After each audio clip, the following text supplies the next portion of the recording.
Guys দেখতে পাচ্ছ কাঁকড়া। আর এই কাঁকড়া এই যে ভালোই কিন্তু বড় আছে, একদম যে ছোট তা না।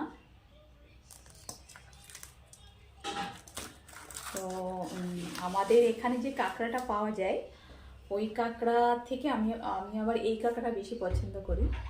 দীঘাতে গেলেই তো কাঁকড়া মাছ তো খাবোই, আর দীঘা থেকে এটা আনিয়েছি। তো এটা রান্না করব, অবশ্যই তোমাদের সাথে শেয়ার করব। আর এটা যদি পোস্ত একটু ধনে পাতা দেওয়া হয় তাহলে তো কথা হবে না, সেই স্বাদ।